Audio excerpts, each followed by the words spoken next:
All right, I'm just gonna skip straight to what's important because we've all seen it. We've all seen the trailer. We all know what's going down. It was announced yesterday during some of the fighters tournaments. Dragon Ball Budokai Tenkaichi 4. Let's talk about it. So, for 13 years, we were without a Tenkaichi.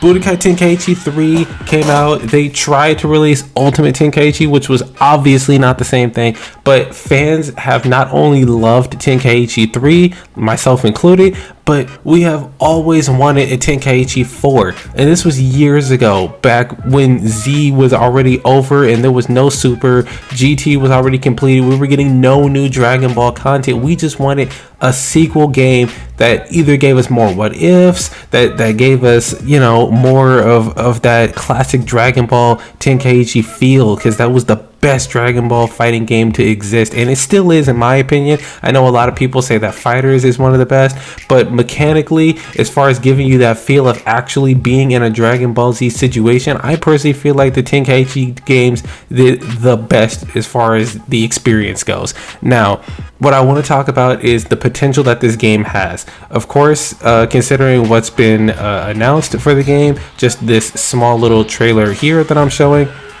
this game is far from being completed. It's very likely this is just a test run. This is just a show of the transformation that is possible. And as you can see, this is Super Saiyan Blue.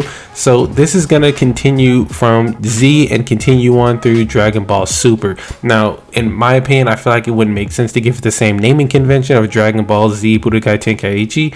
And if that's the case, then it would make more sense, in my opinion, to call it Dragon Ball Super Budokai Tenkaichi, since Tenkaichi 4 would be a sequel to the Dragon Ball Z, but we're continuing with Super. Titles aside, whatever they call it is what they're going to call it. We're going to play regardless. Now, the potential for this game is absolutely astonishing. Considering the mechanics that Dragon Ball Tenkaichi 3 had, I want to see the same stuff, or more or less kind of the same stuff. We had the advanced mechanics where you could attack high and low, you could trip up your enemies. Some characters had a move where if you use the square and triangle buttons in tandem a certain way, that they could turn the enemy around or give them a power stun that would continue with triangle and square buttons. You could kick your enemies upwards and then teleport up there and combo them. You could charge up your full bar and then you can do like an ultimate blast at the end or something like that. As far as that goes, Xenoverse is probably the closest that we've ever had, but we've never had the mechanics to this degree. So I would love it if we got that feel back, because the dodging, the blocking, being able to block high and block low, it all gave this very authentic feel of Dragon Ball to the controller users. Even beam struggles, we haven't had good beam struggles in a while. Even in Fighters, the beam struggles are cool, but in the end, whichever move lasts longer is the blast that's gonna win. It's not a matter of spamming circle or spinning the joystick. Now, we do have a mod for Xenoverse 3 that is out on PC called Budokai Tenkaichi 4 that a lot of people have been using. A lot of YouTubers, Syriax, Rhymestyle, Dato, the three idiots use it. I'm sure a lot of other YouTubers use it as well. But I imagine that Tenkaichi 4 is going to be something very similar to that. I would love to have the same mechanics and just move it over to the new story with the new graphics that they're adding to this game. But there is so much more that I would love to see in this game. So let's talk about that. The first thing I want to talk about regarding this game is the story mode. So I know that I said that from the trailer that they showed us that they're very, very likely going into Dragon Ball Super. I don't know how far they're going to go, considering that it is a Tenkaichi 4 or a Tenkaichi game in general, and the games are usually known for having a vast story and a very large character roster. So I don't know if they're going to get into a lot of the stuff that the manga has gotten into with the Granola arc and the Moro arc before that and whatnot. But I feel like if we're doing this, it's going to be anime only. Now, by that, I mean that they'll very likely be stopping for the Dragon Ball Super Superheroes movie. And even then, I feel like that's not going to be added to the story. That might just be DLC after, and they'll stop during the Tournament of Power. Also, I feel like Dragon Ball is not going to be included. And the reason I say this is because with our new gen consoles, a lot of games are, upped with graphics and gameplay mechanics and all sorts of stuff being added to the game to make them really, really huge files. Now, with that being said, I feel like adding Dragon Ball is going to take away from the Dragon Ball Super aspect of the story. They probably won't go in depth with Goku's story from the very beginning. If we do get anything Dragon Ball related, it'll probably be DLC and after it being heavily requested. There might be some other stuff that is included as DLC, kind of like they did with Kakarot, where we got the Bardock story and we got the Future Trunks story. Now, I feel like things like this, like from the movies and stuff from Dragon Ball, will be included as DLC if requested, but not something that's going to be in the base game. They'll very likely do Dragon Ball Z and then Dragon Ball Super and end it at the Tournament of Power, and they probably won't do the superheroes movie, so we won't get to see like a Beast Gohan or a Cell Max or even the Gammas, unless, again, it's DLC. Stuff like that's not going to be base game, in my opinion, judging from how games have been working recently, especially Dragon Ball games.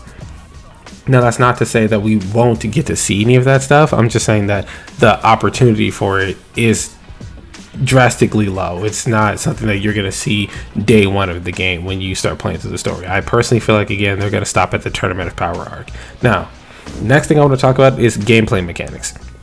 With what Dragon Ball Budokai Tenkaichi 3 brought us, well, the Tenkaichi series in general was bringing us, I would love to see all of that just brought over. Nothing different, maybe some like upped effects, adding some extra effects here and there, but in general, I would love for the mechanics to more or less stay the same. The dodging mechanics, the blocking mechanics, being able to block high and low, being able to trip your opponents, launch them upwards for more combos, stun them, all that good stuff.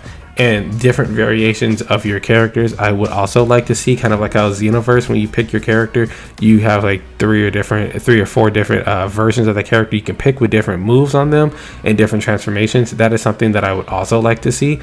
And also from Tenkaichi's gameplay, I want transformations to just be fluid. So how we have in Xenoverse, we have Goku and he can do Super Saiyan 1, 2, 3, but then we have a different variation of Goku that's Super Saiyan 4, and then we have a different variation of Goku that's Super Saiyan God, and then we have Super Saiyan Blue, and they're all different versions. I would like for all that to just be one character, kind of like the Tenkaichi 4 mod on PC has, where Goku can go from base through 1, 2, 3, 4, and then he can do God, Blue, Kaioken, Ultra Instinct, Sign, and then Ultra Instinct Mastered, stuff like that. If anything, I would like for Goku to have his Susanoo form in the manga, but again, it's very likely they won't get into manga stuff. But I would like to see giant enemies return, like how we had the Great Apes and Hirudegarn and Giant Piccolo. I would like to see giant enemies make a return. They've been trying to keep it with characters being relatively the same size, which is understandable, but at the same time, the giant characters did add a bit of uniqueness to the game, and I would like to have that similar uniqueness, because whether you like it or not, this game is going to be competitive and there's going to be stuff banned and not, but then there will also be casuals that, you know, play the game normally, and then they will also want to do like the team building mode and stuff like that, where you could put like 5 characters against 5 other characters, or even if you're feeling like a baller, you can have 5 characters versus your 1 or your 2 or something like that. Also, considering I'm talking about team stuff right now, in the games, the Tenkaichi games, I know for a fact that you guys remember that you could fuse. I would like that to stay in the game as well. Fusion should be a thing, but only if those characters are on the same team. Like if you had Goku and Vegeta on the same team, you can either fuse to Gogeta or you can fuse to Vegito via the Potara earrings.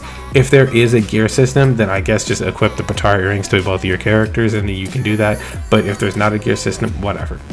Something else that I think would be really interesting is having your own created characters. Now, I know in Ultimate Tenkaichi they had created characters that were involved in the story, but I think having created characters that are not involved in the story will be better, unless they decide to port over your character from Xenoverse 2 or have them involved in the Xenoverse timeline in some manner of speaking. But I hope they don't do that, because I think it's kind of weird to have all these games tie in how they made Kakarot and Breakers related to the Xenoverse story. I understand, you know, the whole multiverse thing, but sometimes just let the game be its own standalone thing. Anyway, that's pretty much all I wanted to talk about regarding this game. The potential that this game has is immense. and the amount of support that this game is going to get from people that played it 16 years ago all the way to now. We've been waiting for this game forever, so I really hope they don't drop the ball with this. DLC is going to be DLC. Battle Pass might be a thing, who knows, but I would love for all that stuff to just make it into the game and for it to be a very beautiful playthrough. Anyway, I've been the protagonist, and I will see you guys in the next adventure.